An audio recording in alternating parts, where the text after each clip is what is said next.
on, just call me Booker T. Live. It didn't go live. It didn't go live. It's only just gone live. Redo. Jesus Christ. I am heartbroken because I came in 100 miles an hour, as I do. No. Technical difficulties happen. I'm sorry. This is how we start the episode. It's live right now. Hey, to be fair, that's the first time I think that's ever happened. That is the first time. And it would happen to me. Literally, it did the intro, played it fine, and delayed the loading until literally you did the whole intro, went, here's our review. And I looked, and I was like, well, we're live, pal. We're live, pal. For those of you who have just come in and is like, what is going on? I introduced us before we realized we were actually live. We're going to be doing a King and Queen of the Ring review and recap, talking about what's happened, where we see a lot of the booking decisions going, and we'll talk about some other stuff that's been happening in wrestling closer towards the end. So, first of all, how is everybody doing today? I'm good, man. Just call me Booker T. Five time. Got all the matches correctly. King and Queen of the Ring. I was confused where the Booker T reference was going, but hey, we found it in the end. We did. Before we start, G, would you actually like to go through the scores from basically it's like the halfway point that we're at this year from the PLEs. Now, for those of you who don't know, we've been keeping score of how many predictions we get right this year for all of the big shows within WWE. We're at about the halfway point now, so let's have a wee update and see how everyone's tracking along. Ross, you look a little bit upset. Let's not, because mine's dreadful. So, in fifth place is Ross. Yeah, knew that was coming. Yo, if it was double or nothing, I would have gone 5 for 5. I predicted every match right on that. I don't know how you're going to get 5 for 5 from double or nothing, because there was 10 cut matches on that card. I know that means you would have got like 5 wrong as well. Hey, I still got all of them. I still got all of them. I'm not going to mess, guys. It's fine. So, in fifth place is Ross with 17.5 out of 31. In fourth place is the Guests with 18 out of 31. In third place is Reese with 24 out of 31. In second place is me with 25 out of 31. And in first place is Courtney with 27 out of 31. So there is literally a few in it for all of us at the top. I got some matches wrong within. Actually, I got one match wrong within King and Queen of the Ring, I think. Oh, no, two. You got two wrong. But hey, it's totally fine. We all have moments where... Yeah. We all have moments where we don't get them right. Apparently mine's just every moment. Are you actually like a fan at all? I don't know, I question it on a daily basis at this point. Fair do you enough, even watch, bro? Yeah, do you do you watch wrestling? What's wrestling? Is that thing? Alrighty, it's great to see that we're all in high spirits today. So let's actually start off with the kickoff show match, which was the tag team match between Indy and Candice taking on the champions Bianca and Jade. I'll start with G and we'll go down and I'll actually go at the end. So G, did you first of all watch this match, and secondly, what did you think about it? I did watch the entire pay-per-view, yes. I really enjoyed this match. I thought all 4 women did a really good show. They showed out. It was nice to see Indy and Candice getting some light. It's nice to see that tiny heel coming out of Indy following alongside Candice. I'm really, really enjoying that. I'm hoping that they do eventually turn into a heel like tag team properly, and I'm hoping that WWE keep pushing because, as I've said multiple times, you know how I feel about the whole Indy Hartwell situation, so it's only right that she gets her light eventually. But yeah, I really enjoyed the match. I thought it was good. It was a good start to the show, but I'm happy for Jane and Bianca to retain. Yeah, it was good. Good. Ross, what do you think? I didn't watch the match live because I was away, so I had to watch highlights of it. Shame on you for putting something above WWE. Damn, crazy. I couldn't watch it live either. Yeah. Shame on you as well. Sorry, I'm just earning a fat paycheck at my actual job. I was seeing Yumi at Six's last ever festival, so it's priorities, right? Yeah. Yumi at 6. It should have been more like UG at 5 and watch Saudi show. Fool. What are you talking about? That was so good. Alrighty. But I did go back and watch it. I thought the match was really good.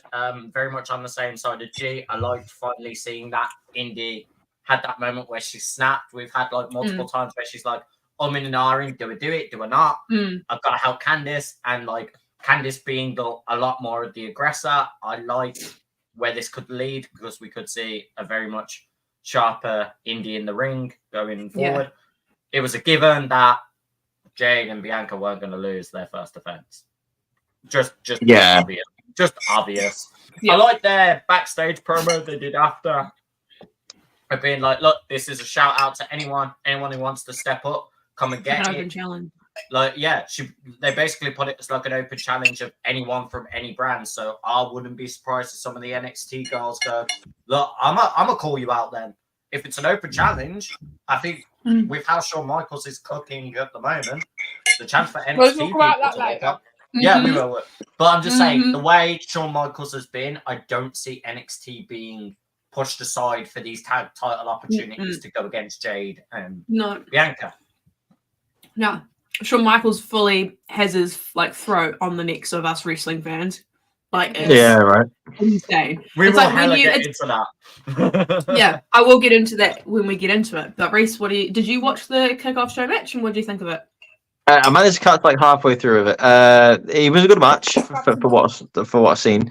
It was obviously predictable, but at least Indy and Candice got a look in on the pre-show, and to get the women's tag team titles on there's always a good show. I really don't see who's going to beat these girls for the titles. I think they're going to hold it for as long as they want. Like it's going to be a case of when they make a mistake, they'll drop the titles more than they're going to have a team that's going to come up against them. Like, because them two are just so dominant. You've got two dominant single stars that have come together and like I've got the women's tag titles. I don't see who's coming up against that. Hasn't the past pre-show matches we've had, hasn't it been Indy and Candice versus the other? Yeah, so they were on the pre-show. I was going to mention it when I was going to have my chat, but they were on the pre-show for Chamber as well. Yeah. So that's two pre-show matches with them too, which is, I mean, obviously people say that Indy only really got hers because it was in Australia. I actually don't think it was just because of that. I actually think because she's a really great, talented wrestler, that she actually got that opportunity. It's not just about where you're from and who you know. A lot of these people actually put in work behind the scenes and people don't actually stop and realize that. So yeah, like I didn't get to watch King and Queen of the Ring live. I obviously was at work and then I had to watch it later on. I really much agree with Reese in terms of the fact that I don't think there will be a team that will be able to beat Jade and Bianca. I think what's going to happen is Jade and Bianca are going to have their own issues, which will ultimately cause the downfall. And then I already can see if we're going to have Zoe, Shayna, and Sonya, they potentially could be the ones to get that moment to beat Jade and Bianca at their own downfall. It was a really good match. I actually would really love to see pre-show matches come back. I don't think we need an hour, 2 hour long talking segment when 95% of us know what the matches are and just want them to get on with the show. Jade looks really good in the ring, and Bianca obviously does not take a step out of line. I like how she was still selling that knee injury from the beginning of the King and Queen of the Ring tournament. The first match I think she had was against Candice.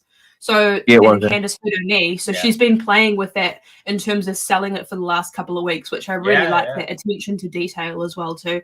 I really think that Otis and Indy are both having moments where like their leader or their partner is turned heel and they're like unsure of what they want to do. They're like, do I stay or should I go? Like they're unsure of where they go. But I'm really liking to see that slow progressional turn with Indy. I think that's really going to help her in the long run. I don't think she's as aggressive as Candice, but I definitely think her being a heel as well too.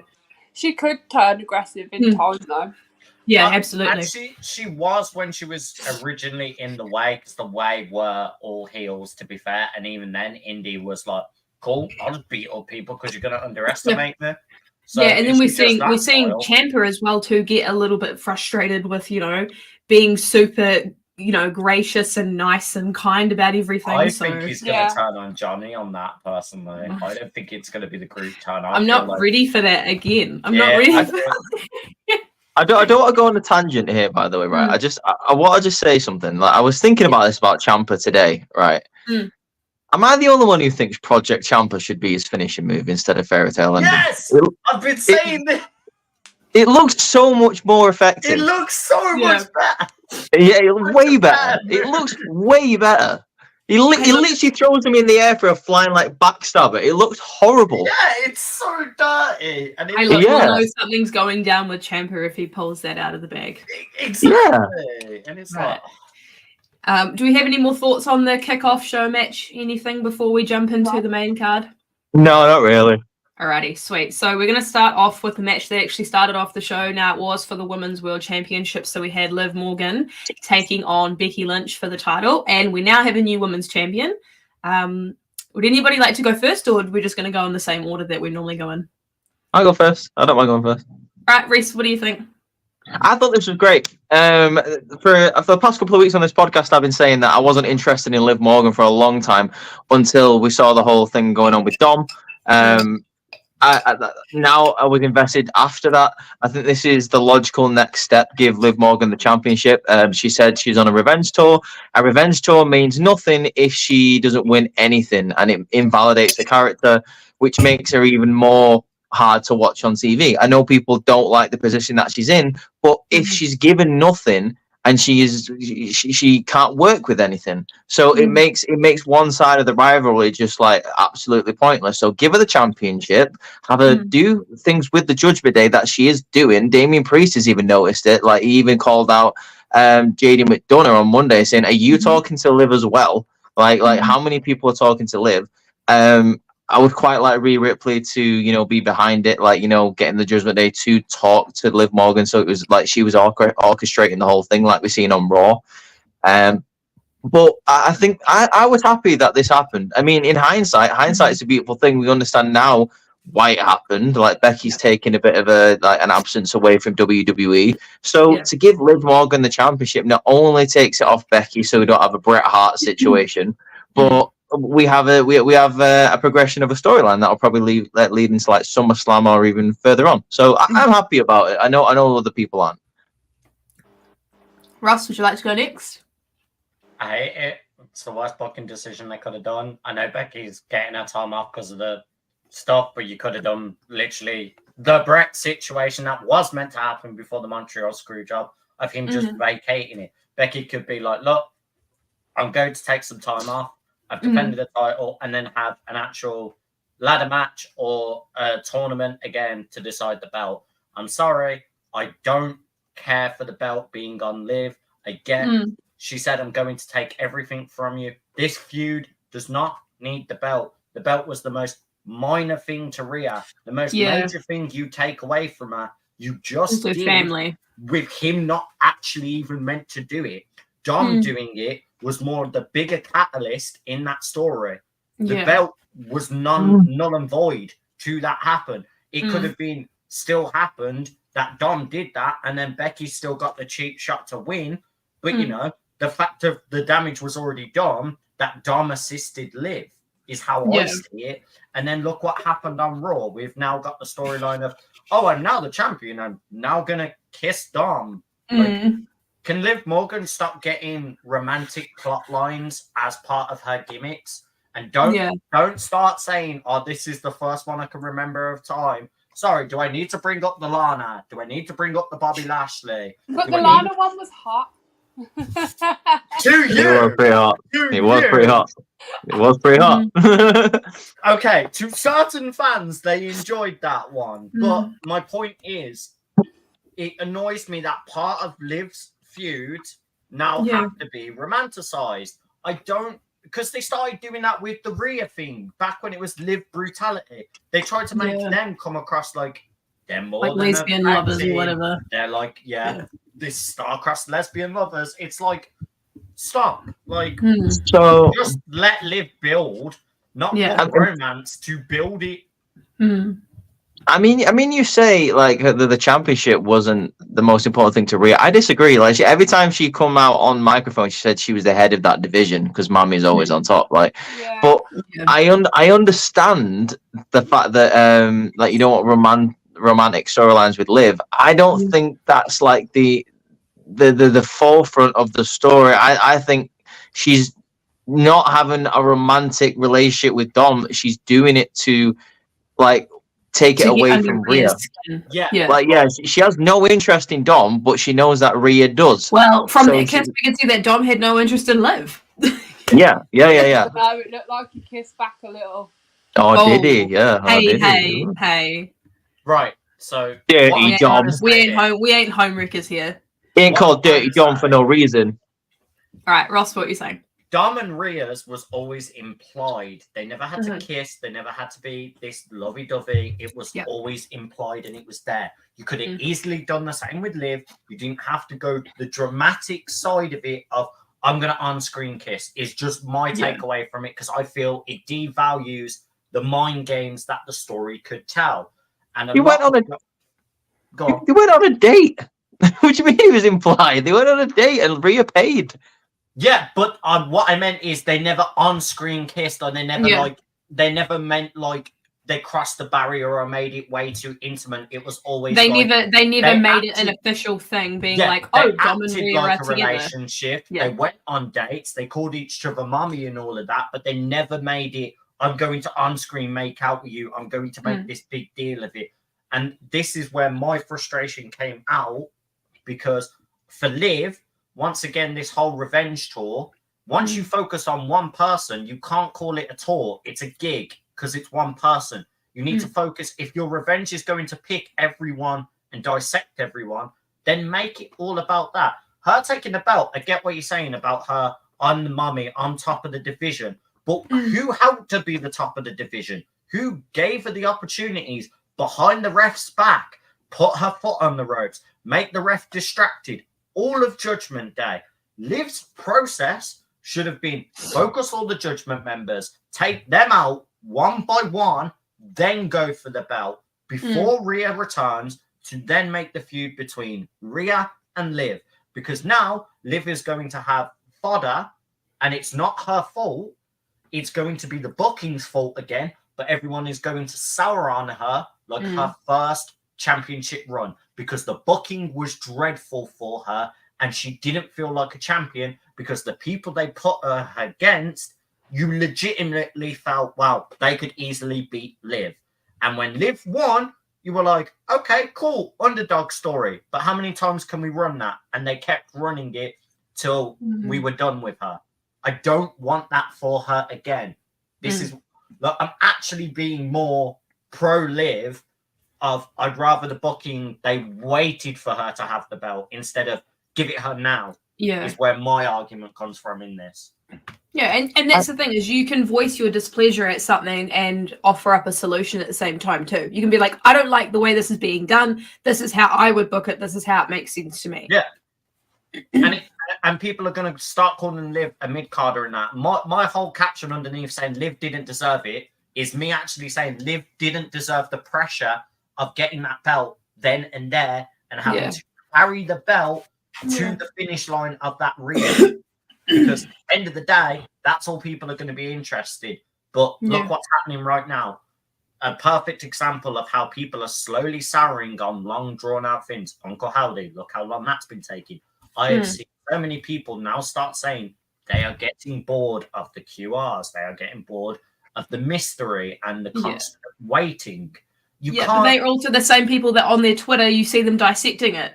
Exactly. And this is what I mean. You can't have the two sides of the coin, but that's what's going to happen for Liv, is people are expecting the two sides of the coin. They want a champion, they want a belt swap over, but they're going to get annoyed when the feud doesn't work the way they expected it to. Yeah.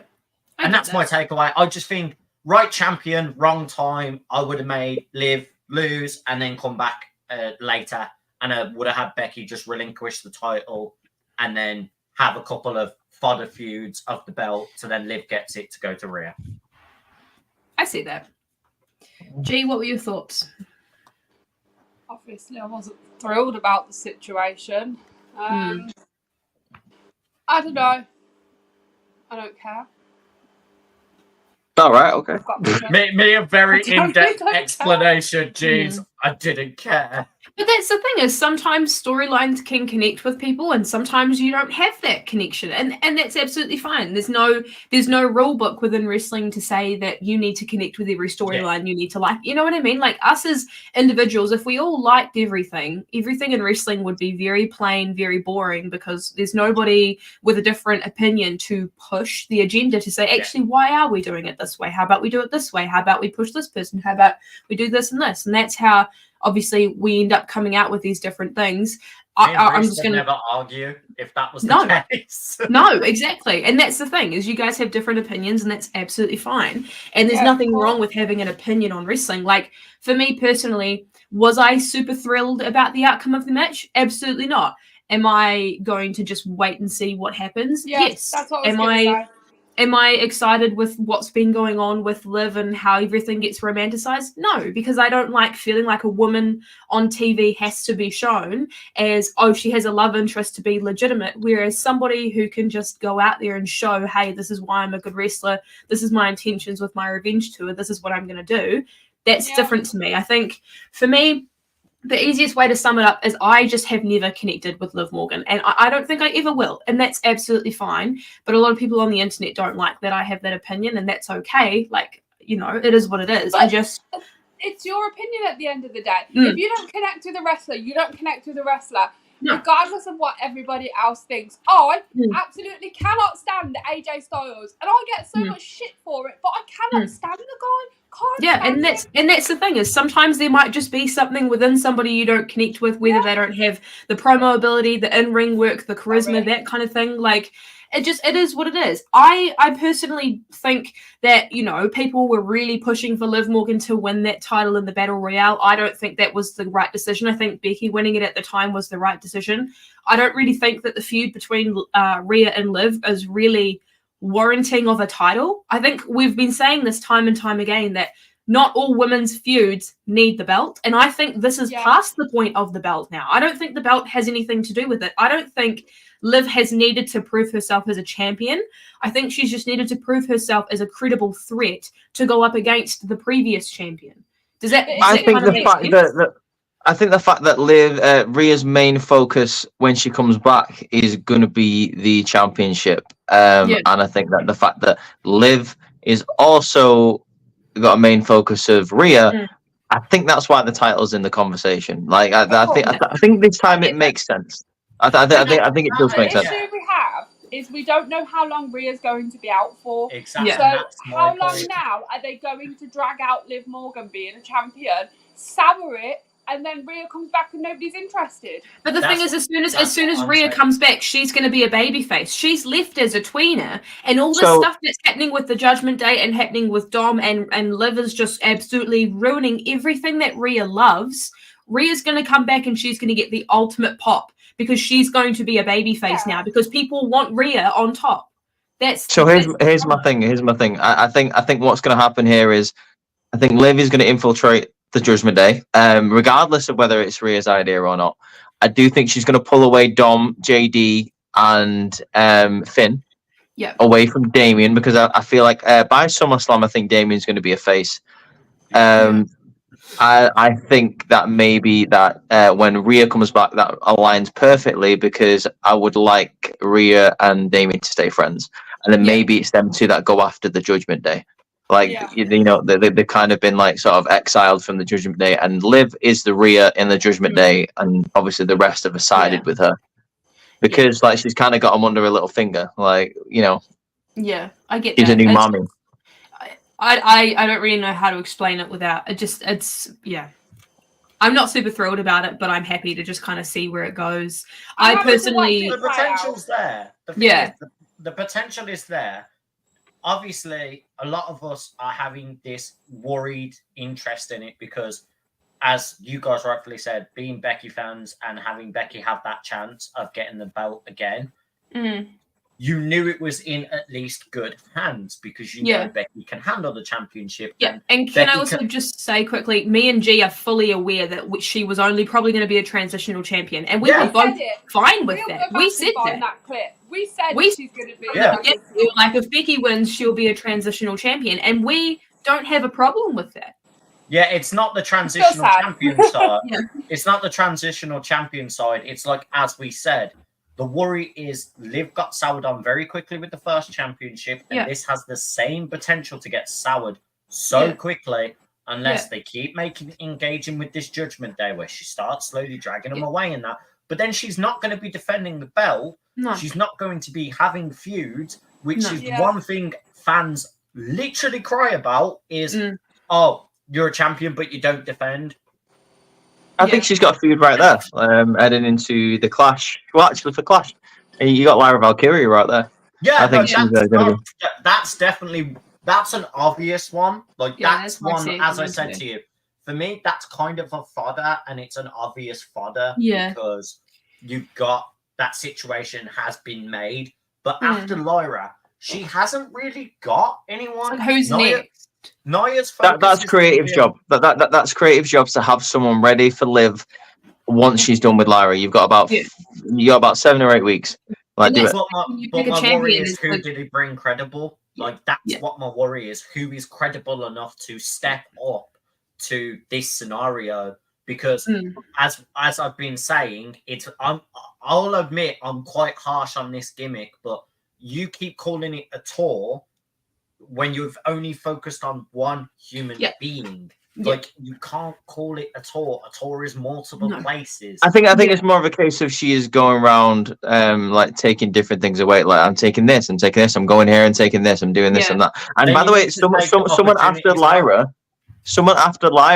bit of out of nowhere, out of the blue, maybe Maxine. I wouldn't mind seeing Maxine getting like, trying to prove to enough. Chad, Yeah. trying to maybe. get to Chad. Yeah, like I that. That think- she's like one last chance. Chad gets her a title. You got one last chance to prove yourself to the Alpha Academy, and I that's That's maybe one what. I've always And I said. think that's maybe what eventually splits Otis away from Chad. Like that, he turns on it after she loses that. I Yeah. think it'd be cool. I think Ross summed it up perfectly how I feel. For me, it's not a. Oh, okay. For me, it's not a case of I don't like this person. I don't connect with her character. That's fine. But Ross said it perfectly. I think because we've had people like Becky Lynch and Charlotte Flair, Bianca Belair, those champions come up a couple of times. I think in my mind, and I can only speak for myself here, what happens is if someone like a Becky or a Charlotte gets the championship, a lot of people complain, but I go, okay, we're in safe hands. We've got a good champion who's credible. They've had a good run. They've been built up very well. We're going to be okay for a little bit. When it's somebody who their initial first championship was kind of rushed, they didn't have the necessary creative to make it legitimate. Personally, I would have had Liv hold the briefcase for a little longer. I find if it's somebody like that who we have not seen have legitimate time and money and stocks put into them before the championship, it puts worry in me because of what happened with her last time. She got soured on very quickly, and that's why a lot of people didn't want to see her as champion again. I can say that I was a little bit concerned, and that's why I'm, really pushing for her to prove herself to me. Show me that if you're going to become a champion again, I'm going to go from, oh my God, I'm so worried about the title scene to, I can breathe a sigh of relief. Because we only have a couple of women within the division who genuinely make me feel like that. Like, okay, we're going to be fine. It's okay. And that's because they have everything within a wrestler that I can connect with. Whereas because Liv kind of didn't have that time put into her initially, now that she's getting it put into her now, I'm almost like, well, actually, for me, it almost feels a little bit too late. And that's not to say that they can't put time into her. But as Becky Lynch said, you've been here for 10 years. And if you think of somebody like a Charlotte Flair, that's actually a really horrible example. A Bianca Belair to a Liv Morgan. Yeah. Bianca's been in the company for less time. She has more accomplishments to her because she worked for them and she's pushed for them. And that's not to say that Liv hasn't. But what concerns me is if someone like Liv Morgan has been around for 10 years and they don't have that much time and stock built into them and they're suddenly thrust into that World Heavyweight Championship scene, whatever you want to call it, it's hard for me to explain. And I don't think I'll ever be able to explain it, but it just feels like... I honestly thought Liv missed an open net when Becky said, hey, you've been here for 10 years thing, because Liv could have easily turned around and gone, yeah, well, you only found out who you were when you became the man, and that was only about 5 years ago. Yeah. Because what was Becky before that? She was a girl who was Irish and wore goggles. Like she, like it was terrible. Like it was. I'm sorry. Like No, no, she you was are right. she was You are she was 100% easily the right. she was easily the You're worst of the not four wrong, horsemen. and we're not saying that. I'm just saying, like, I don't understand how somebody who's been in the company for longer is not able to get themselves into that position faster than somebody who's been in there for less time. That's what I don't understand how somebody like a Bianca Belair for me makes me feel content as a champion, and somebody like Liv who's been there for longer, who really should make me feel like that without even batting an eyelid, is like not doing that. Marketability, I would say. That's the problem. I think you've got I think it's a 50-50 arrangement. Like you've got Liv Morgan. Maybe he was willing to put in the work. Maybe he was willing to put in the time and stuff like that. Which she is. I have no doubt she's a hard worker backstage. Okay. I don't either. But you've also got the 50 side of the company who looks at someone like a Bianca Belair, looks how athletic she is, looks at like who she is as a person, and thinks, I'll invest in you. Yeah. Because I can see you being a main staple of like the company in the future. And like some people get that quicker than other people, and that's fine. But when your time shows, like when your time is there, make sure you do what you can with the time you're given. Yes, hopefully, like I'm hooked with the Liv Morgan storyline now. So hopefully that's what we get. That's all I'm going to say on that.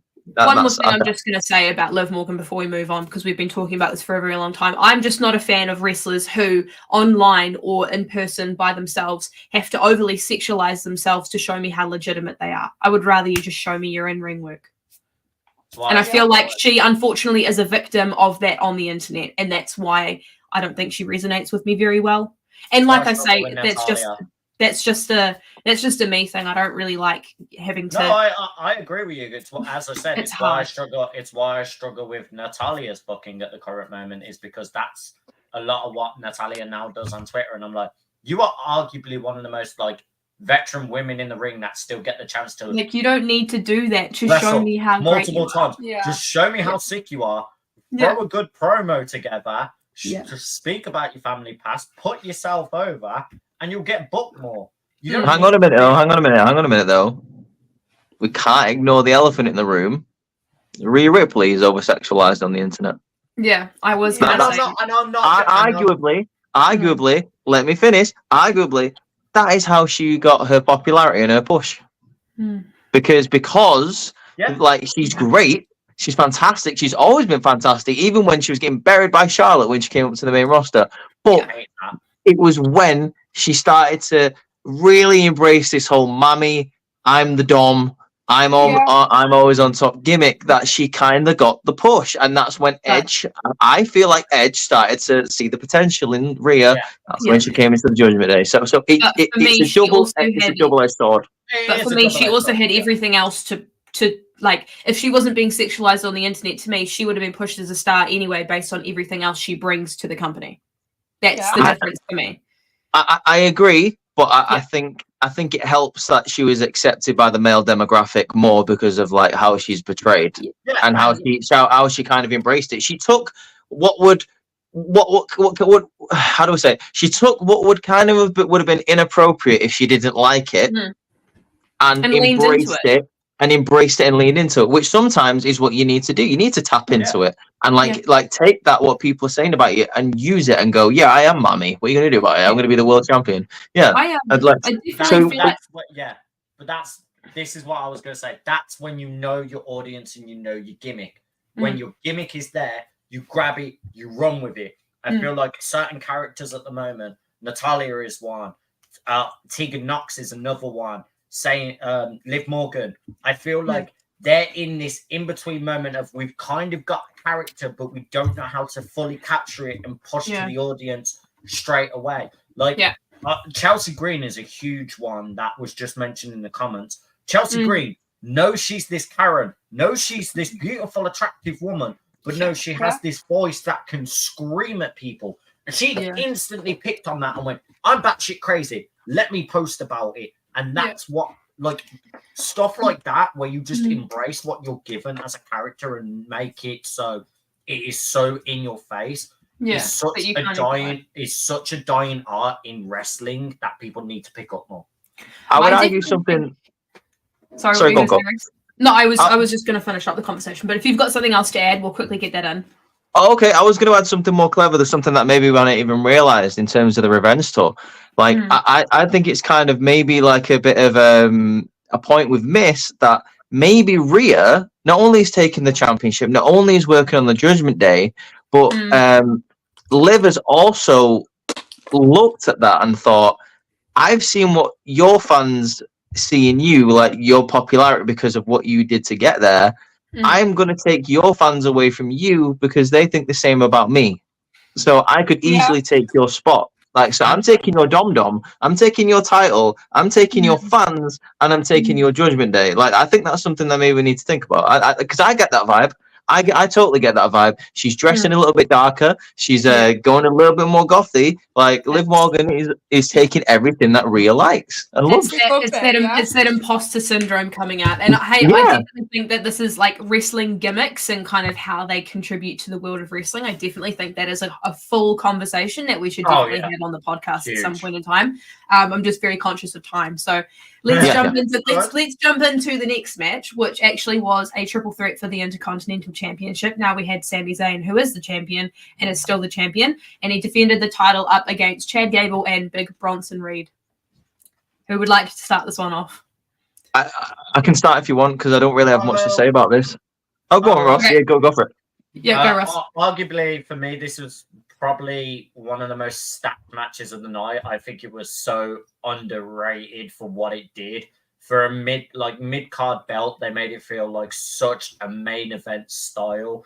For me, Sami Zayn hitting the blue thunder bomb like he did on Bronson of all people. Like, that's a 350-pound guy that you've just hit a blue thunder bomb, which is not easy. It's a meat planet, baby. It's a meat planet. Like, man just dropped like a whole crater into the ring type cheers. The spot between Otis and Chad Gable, the storytelling that had of Otis like really hesitating, looked at Sammy, went, I'm sorry, and as he ran, hit Gable, and then when the cameras finished, the stare down where Gable looked absolutely furious at Otis. Like, for me, that was like the spark of the night of like there was so little going into this story until we got in that ring and they went, right, you want an up-to-date version of this story? Let's tell it in the damn ring. Here you go. And I loved every bit of it. This, for me, the massive spot, I think that a lot of people really need to look into more was the double ankle lock. I love seeing Bronson get the ankle to then Sammy goes for it and then Chad went for it and then it turned into this multi-suplex that they did. Spots like that show I can do it as good as you, if not better, when I am pushed to my limits. And I think every man in that ring did it.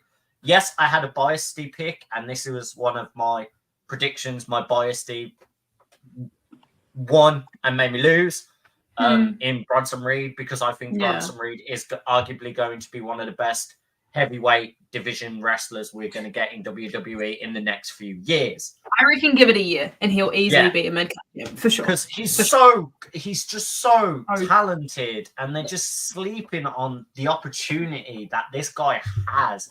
Like he exudes, I'm a powerhouse. I can say it in promos. I can hit these high fly style moves as well. Like the tsunami is not hard to do. It's a falling frog splash. It's not. It's like, I can't do it. It's hard to do. I can't do it. I'm not as big as it looks devastating though, because he does it. Like, he looks different. It's not a hard. It's not a hard move for most wrestlers to do in training, because it's just a variation of a frog splash.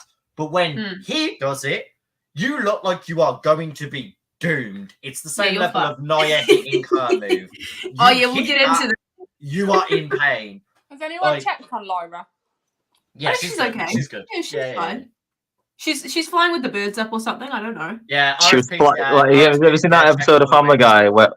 You ever seen that episode of Family Guy where Meg's like 2D on the couch, like because she's just flat? That's Lyra on Raw.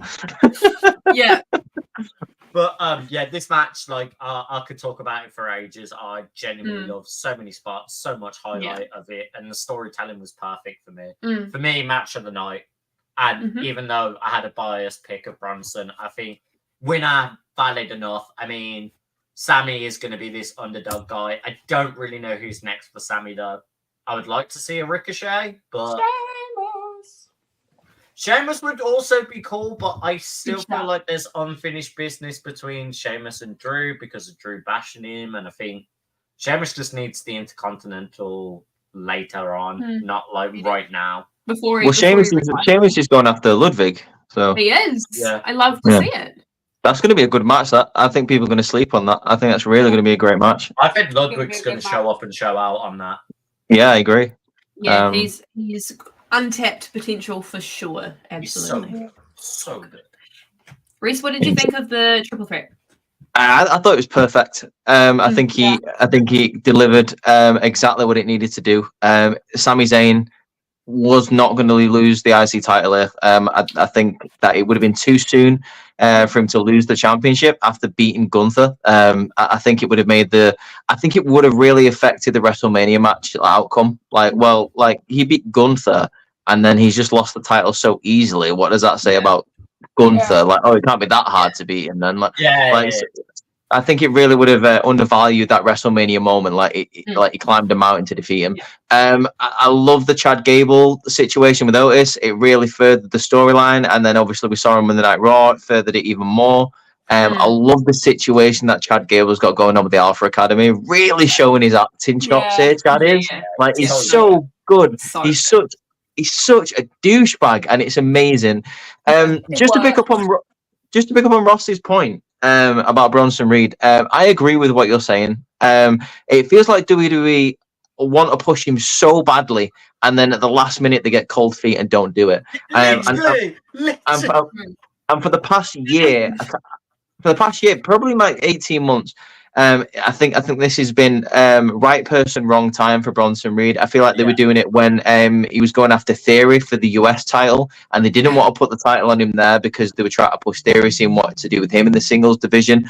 And now he is great. I love his character where he's like, I don't care about anyone. I'm just after more money. Which my job. Which more wrestlers should just be honest about. Like Bronson Reed is just there, like, yo, I just want more money. That's why I want the championship. I'm big and I want a paycheck. I'll not. Like I don't care about you and Chad. I just want more money. I just want the belt. I don't care. That's what I like about that. I think it's a cool character. And if this storyline with Sammy and Chad wasn't going on at the minute, I think Bronson Reed would have had a bigger hat to throw in the ring. Yeah. But I just think he's just wrong place, wrong time at the moment. And I think maybe even a switch to SmackDown would have been better for him. Like get him on SmackDown, get him after the United States Championship. I don't know. Logan would be a very good match. I agree. But what I will say is, I also agree with the fact that maybe in a year or so we're going to be seeing more Bronson Reed with the championship. But as far as this match goes, the only thing I'm going to say about it is it was perfect. I loved every minute of it. It was great. Everyone did the job.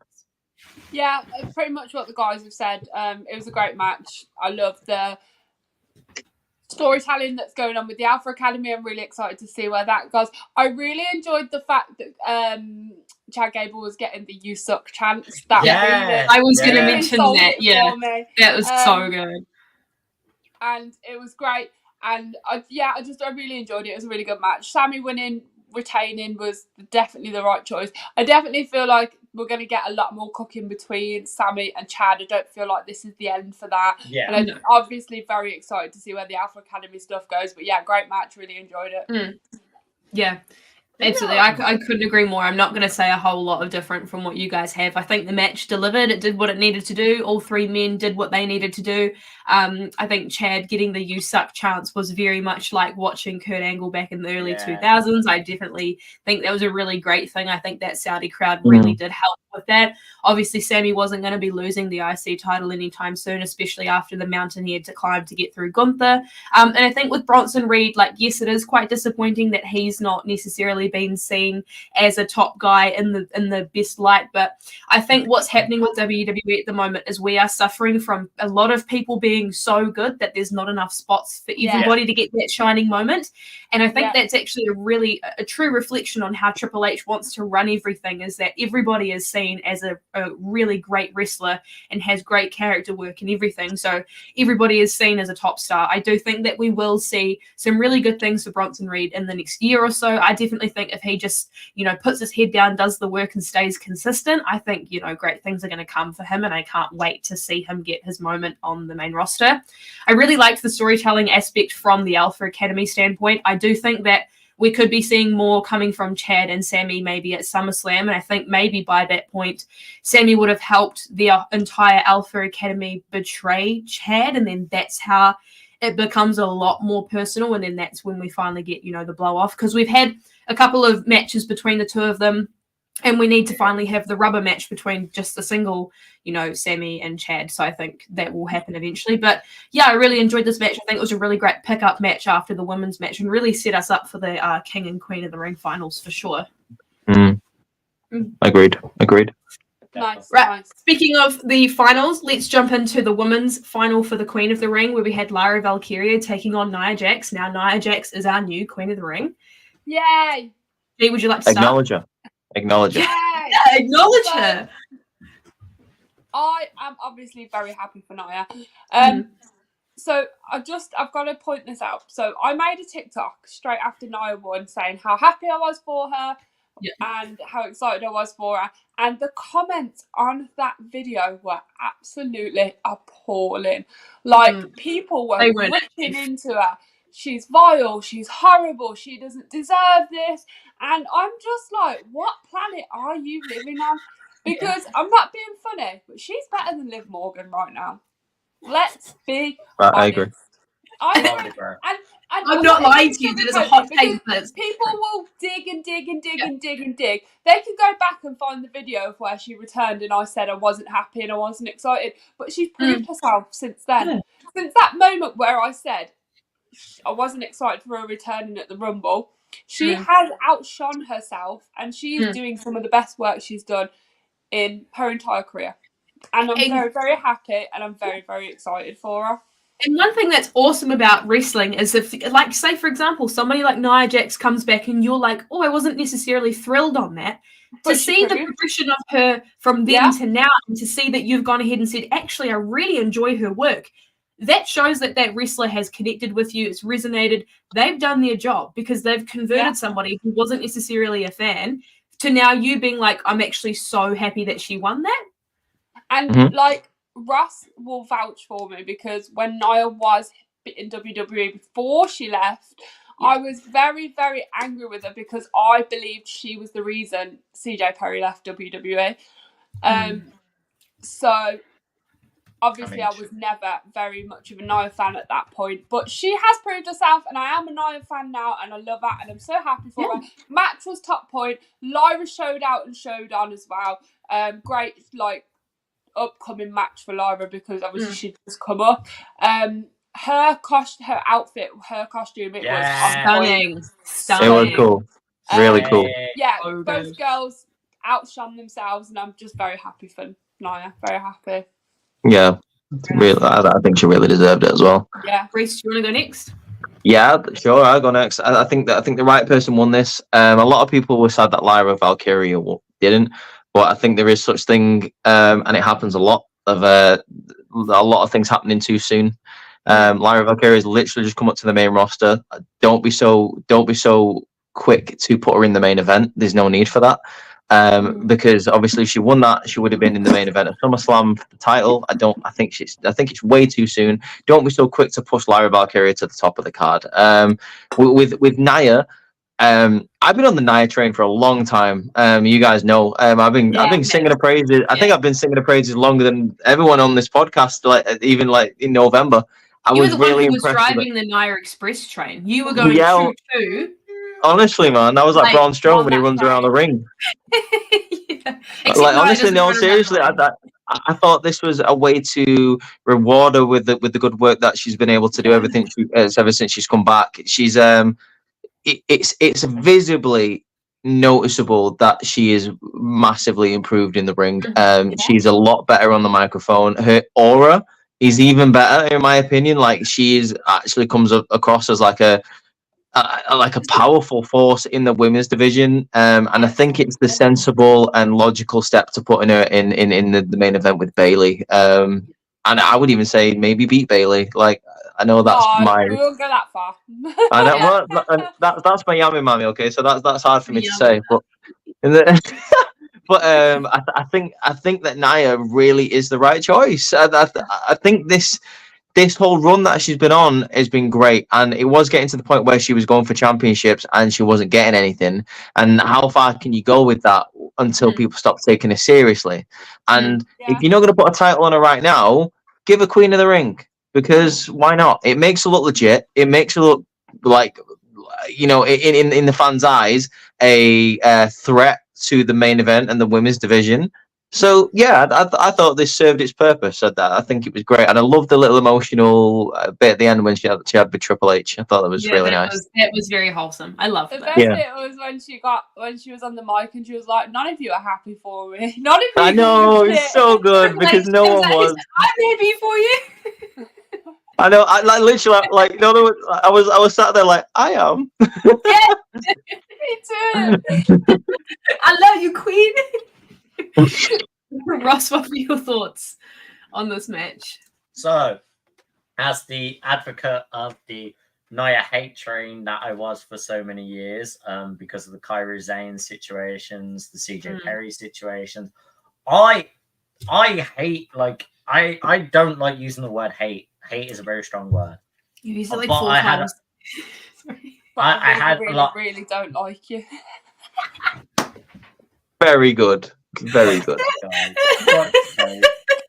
Why would you do this? You were doing so well. You fucked my whole train of thought now. Fuck. You're talking about the Nia train, okay? Yeah. So basically, I've also noticed the changes. I've noticed she's got better in the ring. She's a lot cleaner on the mic. You can tell she's not getting fatigued in the ring. She's not really phoning it in. You can see the aura is definitely there now. Yeah. So it was cool she won. I was happy she won. Don't get me wrong. I am one of them fans that was like, oh, it'd be really cool Lyra being called up straight to the main roster and doing a whole run and getting the win. But I agree with what Reese said. You don't want things too early. And she would have been the main event at SummerSlam. Yeah. But I argued the point of I would have gave her the win if Becky won, because then that's two people that have already wrestled each other for years. So Lyra would be comfortable being in that main event situation because it's with one of her best friends. And I think that would have been a very interesting feud because of the history. But I am very happy of the decision made by Triple H there. I think Nia Jax is another great choice. Like, I was happy with whoever won that scenario. And it made sense with it being Nia Jax. We kind of already saw the tease of Nia versus Bailey when Nia jumped Bailey as soon as she got drafted to SmackDown. So I'm here for it. I'll enjoy it. I thought the match was really good. I know a lot of people didn't like Nia's finish because it looked like she slipped or anything. She didn't. Lyra sold it perfect.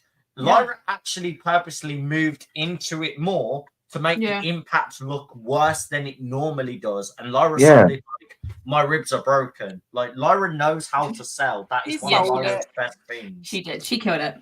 I'm gonna just say, by the way, even if it was a mistake, like that doesn't necessarily mean it was Nia's fault. I was saying this on a live just before we just before we came on this podcast. I was saying this on a live, like that move is hard to take just because of the choreography that it requires. It requires Lyra to fall at the same time Nia is like about to give her the move. Like that is not an easy move to take. Like because of the angle as well. Because Lyra has to fall backwards straight onto her back. Nia is stood above her and has to know where to fall at the same time.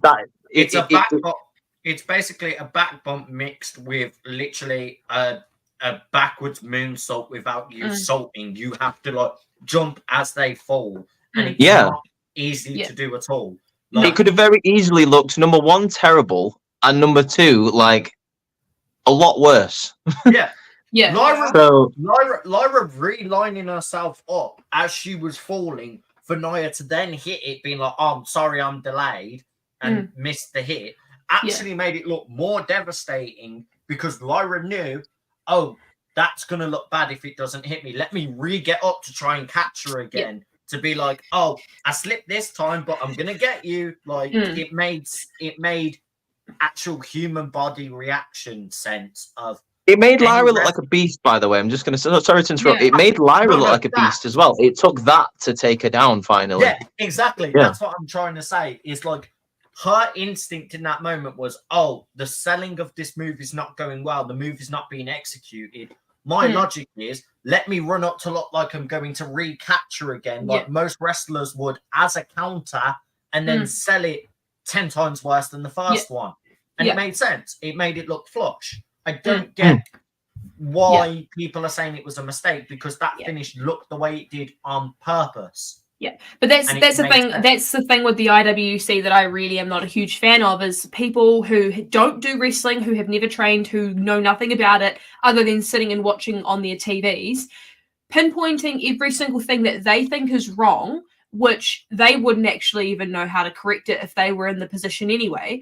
I don't like when people go ahead and say, oh, that move was botched, that move was botched. It's two people doing a live wrestling match. The likelihood of something going wrong is always there. But because they are seasoned wrestlers and they know what they are doing, they find a way to fix it, i.e. Lyra getting more into that move so that it looks better. Did it go to plan?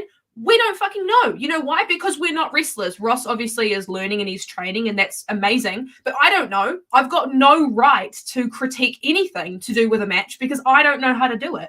So I don't... It just annoys me that people do this. It's like, can you not comment on something you know nothing about? Like you are fucking Shawn Michaels himself. Just stop. Just enjoy it. Yeah. So we had this discussion on on a live that we had where I said there are levels to it where if you've watched enough wrestling or you're very critical on moves, I will listen to some of it because I want to get better. I would listen to your opinion because you might have caught something on a camera I might have not caught in the moment, and it will help me get better. But like as you said, when you're over analytical, where you're like every single move of, oh, that landed a bit weird, or oh, they hit that lariat a bit different. There's finessing in wrestling. Like this is one thing I try and always explain with wrestlers and their characters have certain styles. The way I martial art fight is 100% different to the way I wrestle fight. I have a flair with how I wrestle fight.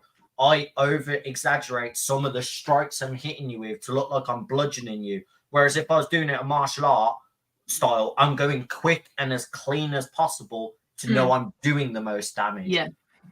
This is the whole thing of you blur the line of what looked bad and what looked on purpose. So that way people are more focused on the match, being like, was that meant to happen? Oh my God, is she okay? You're going to take away everything in that moment of analyzing it. You're going to be like, oh my God, that was the finish. Nia destroyed her is the first words that are going to come out of your mouth. It's also about the... Sorry, you were going to say? And I was going to say, and that's the main thing to take away from it. Criticism in wrestling, you can have to a certain degree. I will listen to your points. I will listen to your opinions on certain moves. You can say a move is botched if you think it genuinely looked that botched. But when you overcritical being like, oh, the foot placement should have gone here, or they should have grabbed the rope at 0.05 seconds.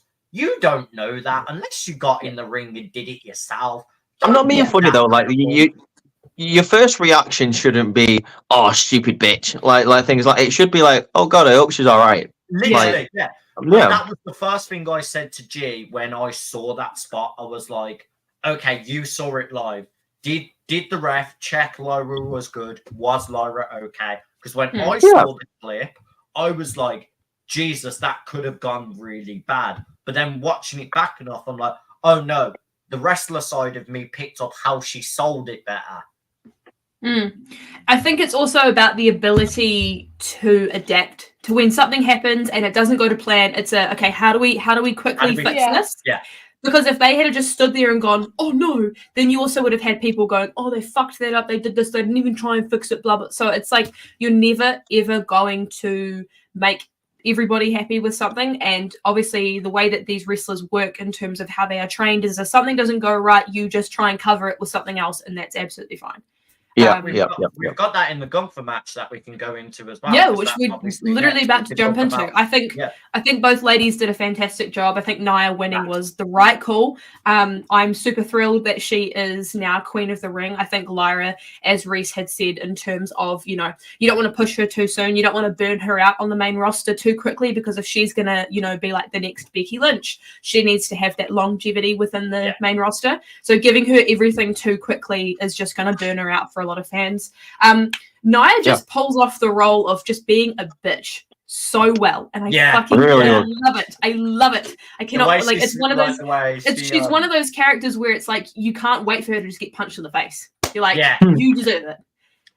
So I'm happy. The way she digged at the kids as well, like the kids audience and stuff like that. Yep. And some of the house shows I saw where she had a spot where a guy had popcorn and she was like, "Feed it me." And stuff. Like she's just been that type of like menace, and it's good. Literally. It's so good. Anyway, speaking of menace, let's get into the King of the Ring finals. Now we had Gunther challenging Randy Orton, and Gunther is now our new King General. I'm not calling him the Ring General anymore. Makes sense for the King General. Anybody want to start off with their thoughts on this match? I'm gonna meat and peanuts. All right, G, do you want to go first then, G? G hasn't gone first yet. Yeah, G go. I've gone first a couple of times actually. She can go first again. There's no order of how we do it. We just do it.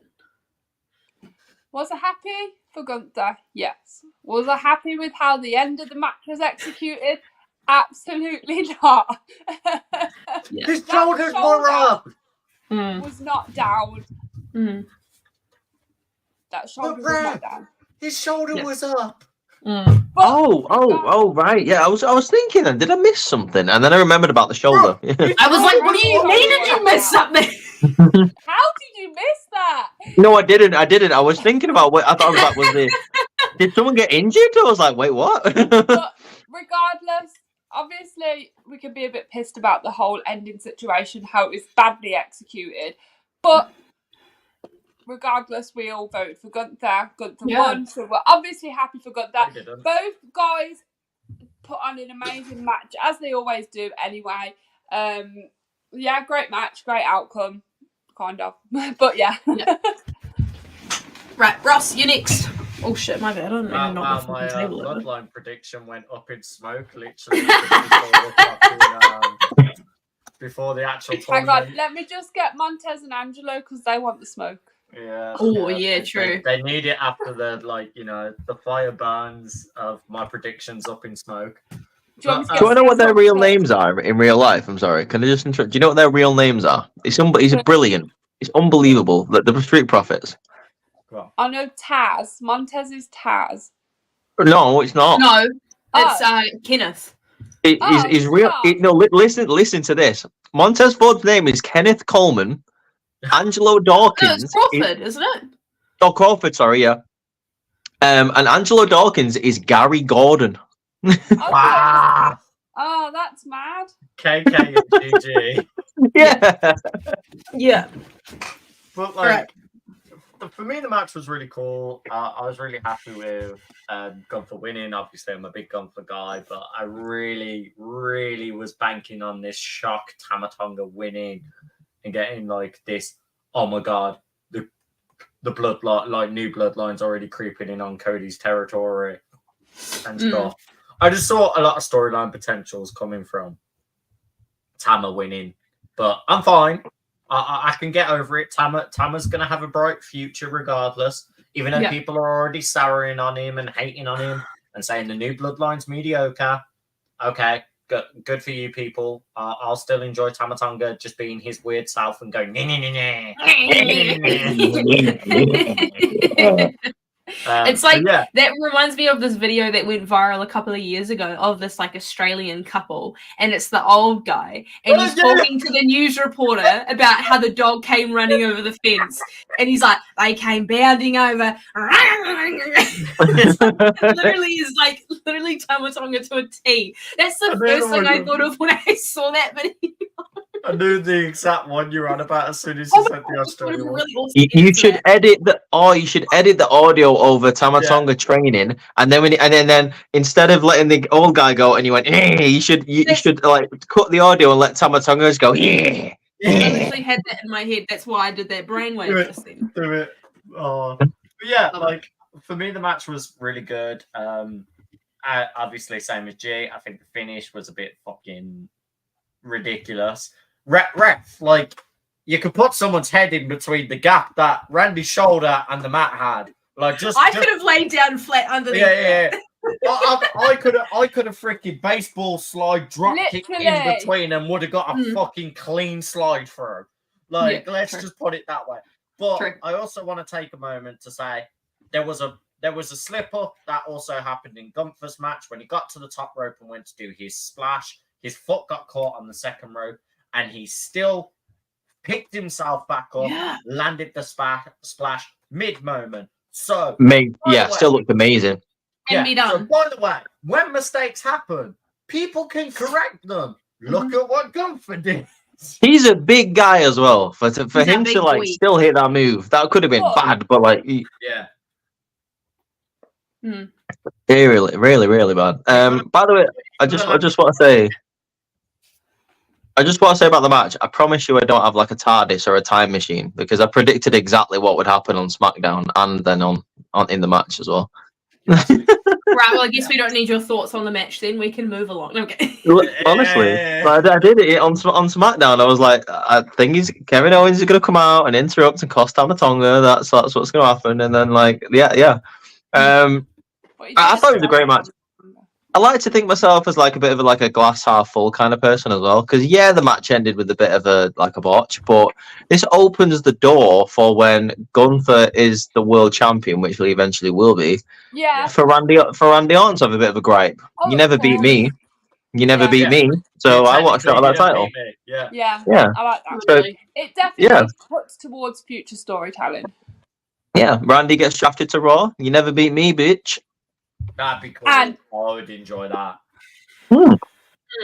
Yeah, I don't really have any thoughts on this match other than what's already been said. I think it was great. I liked the storytelling aspect. I liked how, like I said to you guys last week on the pod, I was basically like, yeah, I do think that this entire match is just going to be great based on the in-ring psychology, and it was absolutely fantastic. Just the way Gunther was constantly trying to like chop down on Randy was just great. Obviously targeting his back, targeting his knee, like he was just going for anything and everything. And I think it's just a really great match with two really great wrestlers. I mean, sure, there is controversy coming out of it, but I think that's how you elongate the inevitable of them actually clashing at another point in time. Yeah, 100%. So I'm thrilled for that. Let's get into the main event, which was Logan Paul challenging Cody Rhodes for the Undisputed Championship. Can I say like a few words and then you can come back to me? Yes. Okay. Stop sleeping on the blonde YouTuber guy. Carry on. I thought Logan. What you mean, Jake Paul? Oh God. Jesus. Can't be out here saying shit like that. Ugh, get out of it. Nah, real talk. Blonde vs. Blonde was a great who bleaches their hair best and who's who's the true blonde? Who's the true blonde? They had Blondie on site, you know. True. Oh God. Jesus Christ. I liked the match. End of. I thought it was cool. It was obvious Cody was going to win.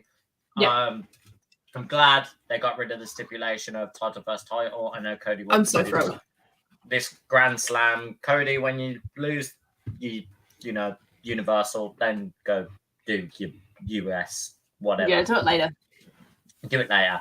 But it really peed me off. They got some stupid Saudi Arabian. Not saying Saudi Arabians are stupid. I just mean the spot of it was stupid. Getting a comedian to come in and help Cody. Oh yeah. I thought it Okay. wasn't needed. It didn't add to the story. I know everyone's going to do this whole argument of, but Roman had everyone help him all the time. But they were legitimate Reese will wrestlers. make his point, and his point is very valid. It just feels Yes. wrong. It makes Cody feel weaker. Like, it just feels Does like makes him like a bitch. it does. It does. It genuinely makes Cody, who worked his ass off to fight in that WrestleMania. Yes, he had help, but he had help from the biggest names in the industry to stop a titan in Roman Reigns. Yes, I am literally putting Roman Reigns on the highest pedestal I can of calling him a titan, like an unstoppable force. And he had to have the best of the best to help Cody win. Why now I need some random comedian that I've had no interaction with come out and help me just because we're in Saudi Arabia? I understand you're trying to sell your country. Just have a good show. You don't need your celebrities invested into it. It doesn't add to the selling of the show. I get that.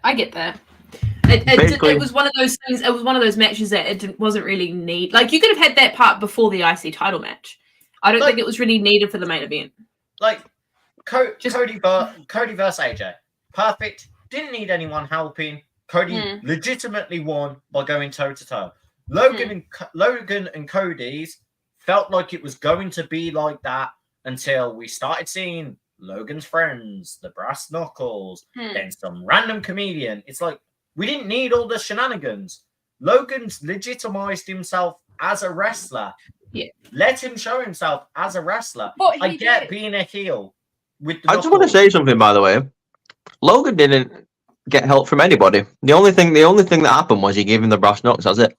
He didn't have anyone interrupt him. But that's what I'm trying to say is Logan still was getting the brass knucks, which is assistance. But that's part of Logan's gimmick. No, he's a heel. Yeah. And I did just say that. I did say, like, look, I understand it's part of the gimmick. I get that, but I really genuinely want to see Logan just have the chance to shine like he has previously without now needing to have a story involved with, I've got the brass knucks.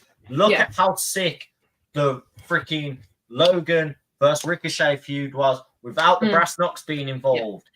It was so good. And then he brought the brass knucks out because Ricochet kept dodging him. So how did he stop Ricochet dodging him? Knocking him the hell out with a weapon. Yeah, now use it where it makes sense, not in every single match. Yeah, I get that. And that's where my frustration comes from. But this match could have been perfect. I like the way he's like, I'm going to use the brass knuckles without being detected, kind of thing. That's fun. I get that because it's the exact same as MJF with the diamond ring. It's the exact same as Jay White with his golden bat. When the ref's not looking, one of the Bullet Club Gold throwing the bat and he hits them. I get those storylines. I get the bait of using a weapon. But my argument comes from main events need to hold back on doing those shenanigan finishes of people getting assisted or people getting help because it takes you away from your championship match and your champions. Like as Reese rightfully said, I now have to sit there as a Cody fan and say, Cody beat Logan Paul with the help of a comedian, even though I know Cody, like, you give me Bullet Club Cody, you give me Ring of Honor Cody, would have ripped Logan Paul 10 bells of a new one with no help, would have walked over him, wiped his feet with him with the ring mat, wound him up in it, and left. Here's my thing. Here's my thing. I get that.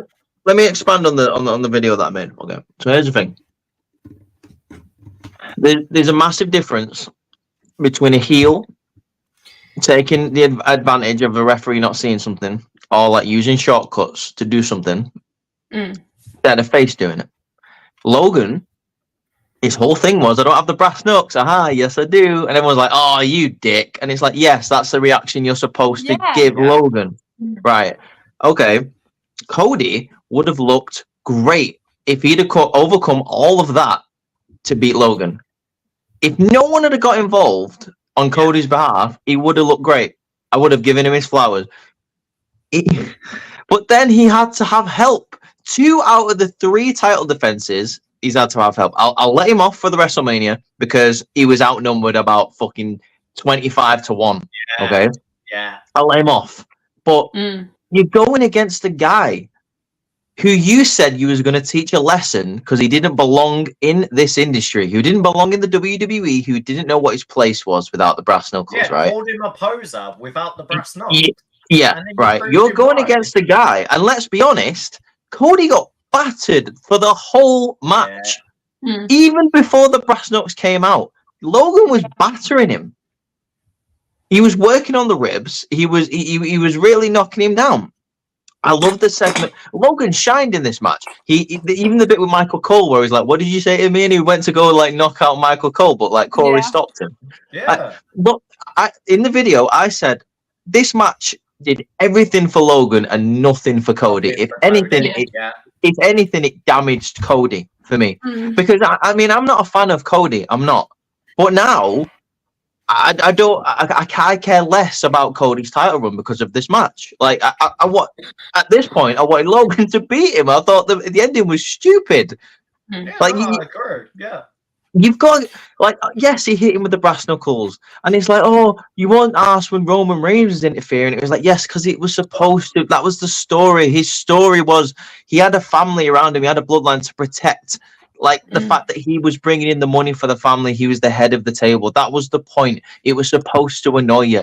A face isn't supposed to get an assistance when there's no one around ringside helping Logan. Yeah, his mates were in the front row, but they didn't get involved. All they did was hand him the brass knuckles. That was it. Like they didn't jump on the apron to try and distract Cody. My other argument as well in that, just to expand on what you said there, Reese, is Roman's whole family are legitimate wrestlers. You don't mess with them. They could genuinely mess you up. Cody's assistant is a comedian. He does no wrestling, no fighting background. This guy is a wet paper bag in this type of scenario. If Logan looked at him properly, hit one buckshot lariat on the guy would have folded in half. So it just makes the whole thing fall flat. The narrative that you're telling me here is if that comedian guy wasn't there, we'd be looking at a new WWE champion right now. Yeah. That's how I felt. Yeah. Which is just ridiculous. This is, I mean, it pisses me off. I'll use a perfect example. I'll go back to what I said about Sami Zayn and Gunther. If Sami would have lost the title there, would have made the victory against Gunther look crap, and it kind of would have made Gunther not look as bad as he did. Cody just got help from a comedian, right? He's the guy who just ended the 4-year-long reign of Roman Reigns. How does that make that look? That the guy, he just needs help to win everything. He's supposed to be the American Nightmare, the son of a plumber, the American Dream, Dusty Rhodes, the guy who grew up in the industry, went from stomach to undeniable, like whatever the hell that catchphrase is, like, and he got assisted by a fucking comedian to beat a guy who's had less than 20 matches. Like, what are you doing? What am I supposed to think?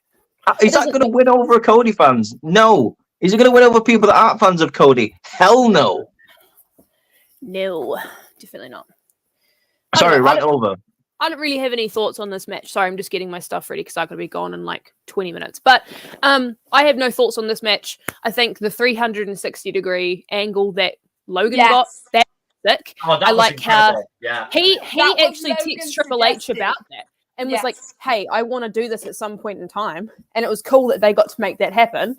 I agree with you in terms of the Saudi guy not needing to be there. It very much took the legitimacy out of the match for me. Just 100%. I don't know. I'm excited to see where Cody goes in terms of his title run from here. I think Cody's put on some really great matches, and I just would like to see more of that rather than making it too cheesy, if that makes sense. Yeah, Absolutely. I honestly don't give a shit. I don't. Cody doesn't need to be cheesed up. I think he's doing a great job at holding down the company. A natural babyface. They just needed to keep that. You didn't need this extra Saudi guy to put. No, he didn't. Over. People know Cody. I knew Cody was going to win this match, right? And to be honest with you, I was hoping that I want so badly to be a Cody fan. I'm not a hater for no reason. Like I'm not someone who just sat there because he beat Roman, my favorite. I want so badly to be a Cody fan, and this is not the way to get me on board. And I know that's just like a bit of a selfish point of view, like make me happy. No, I'm saying like as a non-Cody fan, I want you to convince me why I should be cheering for him. I want to see the hype that everyone else is seeing, because at the end of the day, I want to be happy. I want to be hyped to see my world champion come out every day on SmackDown. Yeah. Like, do you know what I mean? I'm not here to hate on him for no reason, but what he's done so far, nothing. Yeah, they just need to figure out how to do it. That's all, I think. Yeah, the best thing that Cody's done since he's won that world title is that Carmelo Hayes match. That was good. Back. I like that. I'll back the AJ match. The AJ match. That was good. It was good. It was good, but like but that's just a case of, no offense, like AJ could have a 5-star match with a broomstick, so it wasn't exactly a challenge for Cody. If we've got no other thoughts on King and Queen of the Ring, I would like to throw a theory out there about AJ Styles really quickly. Keep going and wrong. Go. So, you know how he went to Nick Aldis and he was like, "Oh, I really want a title shot," and Nick's like, "You can't necessarily get that." Yeah. What if we see him rock up to start at the very bottom again, i.e. TNA? Oh, mate. I'm here for it. Give me a TNA. Nick did say you've got to earn it. Yeah. Give me a TNA. And thinking about it, Nick and AJ are both from TNA as well. Yeah. I tell you what, though. Imagine that. Like, you got Jordan Grace like challenging Roxanne at Battleground. Get AJ. Hang on. In the group chat just then. Get AJ rocking up at like Bound for Glory or something. That'd be dope. And did you see Drew's tweet where it said the doors open both ways? Yeah. Yeah. Yep. Oh, I am super duper excited for this TNA WWE. Let's talk about it then. Give me Joe Hendrick. We are going to talk about it. Give me Joe Hendrick. I just said that. Do it. I literally just tweeted that. I want that. It needs to happen. Give me ABC versus freaking Good Brothers in a WWE atmosphere, because that'll be money. Or give me ABC versus Street Profits or the Usos. Just ABC against fucking anyone in WWE. That tag match will be outstanding. Hey, I'm just saying, I know he's retired, but can we get like a beer money reunion? Don't. I'd fucking cry if there was like mate, that was so good. The opportunities are endless. Obviously, we saw Jordan Grace was now in I think NXT. we need like Subculture versus New Catch Republic. Yes. That'd be sick. Please, I would die happy, because like, half the Subculture were in WWE before they got obviously NXT UK, and that defunct out, so Subculture sadly left. Because they were cruiserweight guys at Flash Morgan Webster and Andrew Wells. Like, add me Danny Luna and just add me. I don't know. Give me freaking Kaylee Ray versus Danny Luna. He's not Kaylee Ray, mate. Give me Crazy Steve. Give me Crazy Steve versus Dexter Lumis. Yes. One other thing we also need. You know what? As much as people don't really like Omos, give me Moose versus Omos. Oh, that's fuck with that. Just big freaking tall meaty men being like, "What's good?" That's so good. Yeah, I think one other thing that happened on NXT that I think we can quickly talk about is Ethan Page. Yeah, all ego. Yeah, all ego. How good. Reese, how good. You know how we were talking about the door opens both ways? Who was Ethan Page's previous tag partner?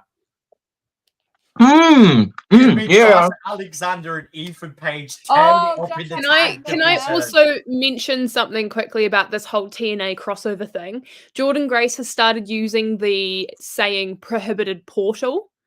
Could we see WWE and TNA do like a forbidden door? But I'd love it. Like a Worlds Collide, essentially. Yeah. I think they could. I think they could bring Worlds Collide back and have it as TNA versus WWE. Yes, I agree. That'd be fucking amazing.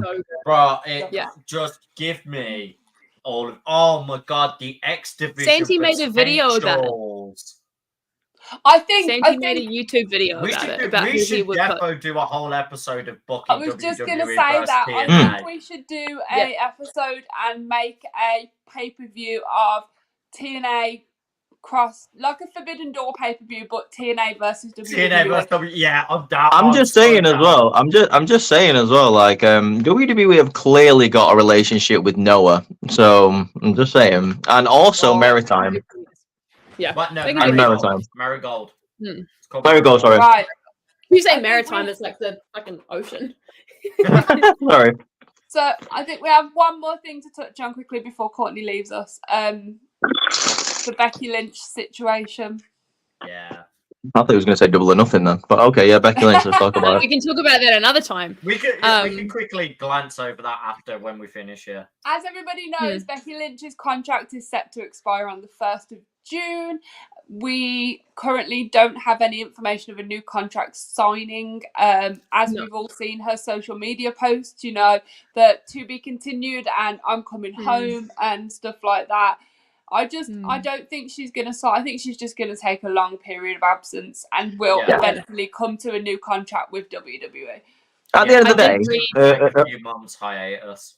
her husband works there. Like, she's literally intertwined her whole life around WWE. Like, she's built a whole life around that company. She ain't going nowhere. No, she's not. She's not. Yeah, she just wants some important like holiday rest time. Look with at it kiddo. this way. She's got what? Rue's 3? Is Rue 3? Yeah. Yeah, Rue's She's at a got a very crucial 3-year-old. stage of her life. Like, Yeah, so she's got a 3-year-old and a husband at home who has just come out of a major surgery. She needs to go and be with her family right now. Yeah, of course, man. Yeah. And I feel like all respect after to that. Mania was the point she was supposed to do that, but obviously then the whole business was needed because of the Rhea situation. Yeah. And she obviously knew it was only going to be a transitional month or so, so she agreed to do it. Yeah, and that's what I said in the video that I posted about it. I have actually heard since I posted the video that she may be, if she is taking some extended leave, and that she may be scheduled to come back around next year's WrestleMania sometime. And there's pictures going around that it's that she could work with Lyra when she comes back. So if Lyra's built up while Becky is gone, that would be a really great way for her to come back into the fold. I do think that sorry, that's just my PT just telling me to mentally prepare myself. Rue's at a very crucial stage of her life where she needs her mum. And sure, it's okay to have Rue and Seth, on the road with her, but I do think stability in a child's life is really important. And absolutely, I think Becky Lynch is absolutely deserving of some time off. She went ahead and pulled a John Moxley by deciding to just forego her holiday to help out the women's division. And I think that was a great decision. And so now she deserves it. I don't know when we'll see her next. It makes me sad because I don't know when. But absence makes the heart grow fond. I'm not being funny. And like looking this from a glass half full point of view again, this leaves a massive hole in the women's division. Yes, but someone can fill it. Take that role. Yeah. Give us Shayna Baszler, give us Zoe Stark, a chance. Candice. It's a good chance for an underdog to move up. And Tiffany, Nia, them lot. It's a good chance. Chelsea, I think back to when she returned at SummerSlam, how big that pop was for her then. I do think. That's what I was going to say. The pop will be huge again. Yeah. Right then, if nobody else got anything to say. No, I'm good, man. I'm good. I don't have anything else to add. I do quickly. MJF's return. Freaking man has signed a new long-term deal with AEW. He's not fucking leaving, as he said. He used the Wolf of Wall Street quote. I love it. Also has a tattoo on himself. A bet on yourself with the AEW Double or Nothing chill. That was a choice. I like the tattoo, but if you ever leave to go to a different company now, mate, I don't know. But I don't have anything else to add. Hey, I'm here for it. I loved it. I'm so ready for the feud between Adam Cole and MJF. The pop for MJF was immaculate. And the only last thing I have is flamethrowers are kind of cool. In my experience. Jesus. I don't know. I think back to when she returned at SummerSlam, how big that pop was for her then. I do think. Flamethrowers are kind of cool. In my experience. Jesus. Darby Allin is the craziest bastard in wrestling. He is. I saw a scapegoat got set on fire. That I didn't wake up and put that on my bingo card of wrestling, but hey, Darby Allin woke up and went, "I'm gonna use a flamethrower." He got set on fire and he was like, whoa, whoa, whoa, whoa. Run, you did before you run. Oh my god, guys. Right. Yo, that's crazy, dog. But yeah, wrestling's been great. NXT, Shawn Michaels cooked with pure gasolina. Double or Nothing was a lot of fun with MJF being returned. King and Queen of the Ring. Crownson. Vic Joseph almost saying AEW on NXT TV. Yeah, that made me laugh. He was like, "That's Ethan Page, wasn't he on?" And you hear Booker T going, "Whoa, whoa, whoa, whoa!" Whoop that trick! I'm about to. I'm about the best. Oh, man. All ego, baby. The chills I got from him saying that was incredible. That'll be so good, though. The sky's the limit in WWE for Ethan Page. Right, sorry, do you want us to wrap up, Court? You can wrap up, Reese. Yeah, that's what I was asking. Do you want me to wrap up? Unless we've got anything else to quickly talk about, but I think I've covered everything. We've covered it all now, yeah. Yeah, I think we're done. Anarchy in the Arena. You got anything? Hurry up, because it's the final countdown. Don't be a dick on the internet. That's all I'm saying. Oh, but I want to be. No. Can't do that. So what podcast have we got coming up next week, guys? Just so can. I think it's the Blind Fantasy Wheel Part 2. Yes! It's my baby! Okay, well, thank you for watching Outcasted OC this week on King and Queen of the Ring. Reactions, absolutely amazing weekend of wrestling with AEW Double or Nothing there. We'll probably be talking about that on our TikTok channel at some point, so yeah, stay tuned. Make sure you like the video and subscribe if you enjoyed what we're going to be putting out in the future. There goes my Xbox telling me it's about to turn off. Make sure you hit the thumbs up so we know that you're enjoying the content. If you liked this video, make sure you check out next week's podcast, because obviously we're going to be doing the blind ranking fantasy booking, which is always dope to do. Courtney's Raw review has done really, really good this week. Thanks for the support on that. That was dope. Yeah, cheers, guys. I know, it was amazing. Unbelievable, just out of nowhere, but it was really cool to see. NXT absolutely cooked this week, so make sure you go check out the show and the review by me that got brought out yesterday. And stay tuned for Saturday morning for G or Ross to do the SmackDown review. This week. No, it's me this week. No, you did. No, I'm doing it. No, I'm doing it. No, I'm doing it. I'm doing it. Yeah. Oh, okay. Fine. You do it then. Clyde's doing it, guys. Did you not know do it that? if you want to, I don't mind. No, you're doing it now. You submitted. No, you doing can do it. it. No, you can do it. Oh my god, guys. I'm sure you'll figure out who's doing it. Yeah. And so to end on that chaotic note, thanks for watching, guys. Peace out. Bye. Bye, everyone. Deuces.